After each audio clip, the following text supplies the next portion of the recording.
বিকালবেলা এই জায়গাটায় বসতে ভীষণ ভালো লাগে, যার কারণে আমি যে মাঝে মাঝে যখন মেয়ে ঘুমায় তখন এসে বসে থাকি, যে পাখির ডাক শুনি, একটু মোবাইল ঘাঁটি, নিজের মতো একটু সময় কাটাই।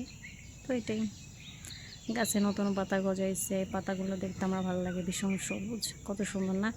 পুরনোকে ছেড়ে দিয়ে মানুষও যেরকম নতুনের দিকে ছুটে যায়, প্রকৃতিও ঠিক সেরকম।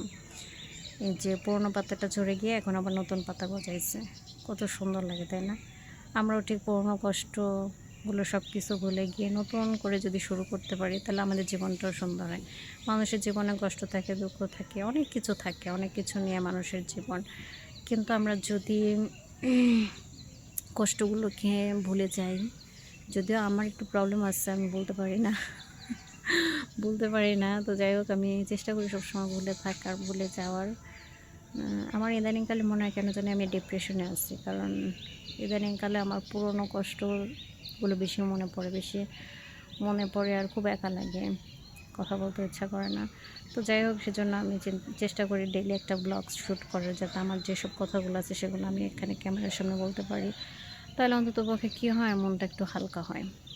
যে তোমার মনের কথাটা যদি তুমি প্রকাশ করতে পারো বাইরে, তাহলে দেখবো যে তোমার মনটা অনেক হালকা হবে, তোমার অনেক ভালো লাগবে, অনেক ফ্রি লাগবে, অনেক হ্যাপি লাগবে। আর যখন আমরা মনের কথাগুলো কারোর সাথে বলতে পারি না, কোথাও বলতে পারি না, মানে প্রকাশ করতে পারি না, তখনই কিন্তু কষ্টটা বেশি লাগে।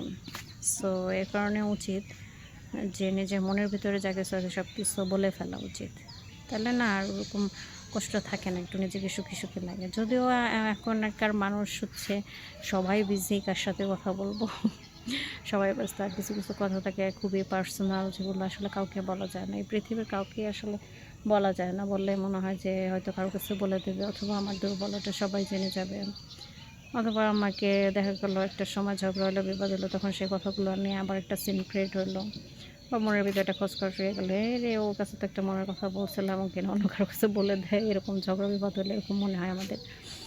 তো যাই হোক, সেই কারণে আমি আসলে সেভাবে কারোর সাথে তেমন খোলা মনে কথাবার্তা বলি না, এই ব্লগ নিয়েই থাকি, তারপর হচ্ছে সংসারের কাজকর্ম এগুলো নিয়েই থাকি একটু সময় পেলে।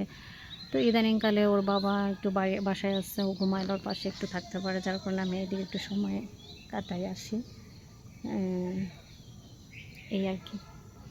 তোমাদের আরেকটা জিনিস দেখাই, সেটা হচ্ছে আমার আঙুর গাছ দেখাবো। ওই যে দেখো, ছোটো ছোটো পাতা গজাইছে, ওই যে দেখতে পাইতেছে, ওই যে মাছের উপরে, ওটা ডাল সব কাইটে দিচ্ছিল ওর বাবা। এখন আবার এই যে বৃষ্টিতে খুব সুন্দর নতুন পাতা গজাইছে। এখন আশা করি এবছর আঙ্গুর আসবে, আঙুর নাকি ফেব্রুয়ারি মার্চ মাসে আসে। তো আমাদেরটা প্রায় 1 বছর হয়ে গেল, কোনো আঙ্গুর আসার নাম নাই, এরকমই ছাঁটাই করে দিতেছে আর পাতা আসতেছে। কেউ যদি এর ব্যাপারে কিছু জানো, অবশ্যই কিন্তু কমেন্ট করে জানাও যে কী করা উচিত বা কবে আসবেন ফলটা।